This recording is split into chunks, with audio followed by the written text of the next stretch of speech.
Abdel Didier Tella, vous êtes le directeur général de l'Association des sociétés d'électricité d'Afrique. Bonjour. Bonjour. Vous sortez en fait de votre conférence et dites-nous comment ça s'est passé. Ça s'est très bien passé parce que le titre lui-même dit tout. L'énergie, le point de départ. L'énergie, le point de départ parce qu'il n'y a pas de développement économique sans l'énergie. Or, l'Afrique, j'ai donné la première phrase de mon intervention, a fait mouche dans la salle. J'ai dit que l'Afrique est un géant minier et un nain électrique. Toutes les ressources sont un nain électrique et un géant minier. C'est un paradoxe. Il a toutes les réserves possibles du monde, mais ce n'est pas transformé en énergie moderne. Donc, nos sociétés d'électricité ont encore du pain sur la planche. Ce que nous faisons, ma conférence, c'était de dire les réformes engagées, les projets en cours, le rôle de l'État, le rôle des investisseurs privés, le rôle des équipementiers. Qu'est-ce qu'il faut faire pour que l'énergie soit une réalité en Afrique? Donc c'était le point de ma conférence avec bien sûr le ministre de l'Énergie du Sénégal et d'autres conférenciers. Et j'avoue que c'est un thème, disons, passionnant. Pas seulement parce que je représente l'association des sociétés d'électricité d'Afrique, mais parce que je suis dans le secteur depuis une trentaine d'années et ça me passionne énormément. Et je sais que j'ai dit dans mon intervention que les choses évoluent même si on ne le sent pas parce que l'Afrique est confrontée à un double challenge. La croissance démographique et la croissance économique. C'est de bonnes choses. Mais tout ça fait que l'effort qui est fourni de développement des installations est consommé par la croissance démographique et la croissance économique. Donc on a l'impression que ça n'évolue pas, mais beaucoup de choses se font. Beaucoup de choses se font, mais il faut faire plus pour pouvoir dépasser la demande. Or, aujourd'hui, on est en dessous de la demande. Quelles opportunités vouliez-vous aller chercher en participant au forum et en étant conférencier? Vous savez que le Canada, en général, et la province de Québec, c'est un pays qui a axé son développement sur les besoins. Les gens étaient formés pour répondre à des besoins de marché. Les institutions ont été mises en place pour être des solutions pratiques à des problèmes. Donc, quand on vient au Canada, quand on rencontre des partenaires, quand on rencontre des petites et moyennes entreprises qui ont des solutions de valeur, de dimension humaine, c'est différent des transnationales. L'intérêt, je suis très fréquent au Canada, très fréquent à Montréal. L'intérêt d'ici, c'est que vous parlez avec des gens qui ont à cœur des solutions et non des théories.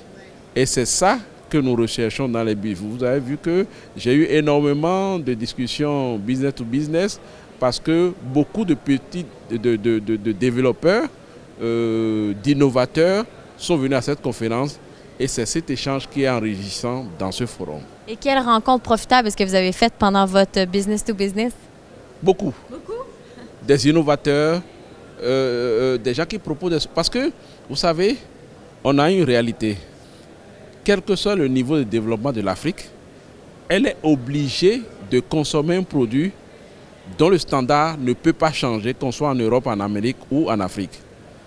Mais voilà que ce produit, il est facilement géré et véhiculé dans les pays du Nord, qui ont plus de moyens, mais l'Afrique doit se l'approprier. Donc, notre challenge est de résoudre nos problèmes avec des solutions adaptées. Des solutions, comme je me répète, à dimension humaine, qui sont innovantes et qui servent de transfert de technologie. Donc, dans tous les B2B que j'ai eus, c'est des gens comme ça, des promoteurs comme ça que j'ai rencontrés, des entreprises qui ont une empreinte déjà en Afrique ou qui cherchent d'avoir l'empreinte en Afrique, mais qui sont motivés par le fait qu'ils veulent discuter avec des partenaires, transmettre pas un équipement seulement, mais transmettre la technologie. Le transfert de technologie est très important dans la coopération. Il faut que demain, ces équipements, ces produits, ces projets qui sont réalisés laissent sur place des gens capables de continuer. Et donc, tous ceux que j'ai rencontrés ont cette idée-là et c'est ça qui m'a plu dans les B2B. Et que pensez-vous du forum aujourd'hui? J'ai donné témoignage au début de ma communication. Ouais. J'ai dit que quand Mme Gerba m'a contacté à Abidjan lors des assemblées annuelles de la Banque africaine de développement pour me parler du forum, j'avais un peu sous-estimé. Ah oui, là vous êtes impressionné. Et la bourde est que je suis venu avec un autre limité de cartes de visite et j'ai fini toutes mes cartes de visite la première journée. Cartes d'affaires. La première journée et j'ai dû faire une impression sur l'imprimante la nuit. C'est un bon scoop ça. Ça c'est pour vous dire. Ça fonctionne tellement bien. C'est pour vous dire que ça fonctionne tellement bien.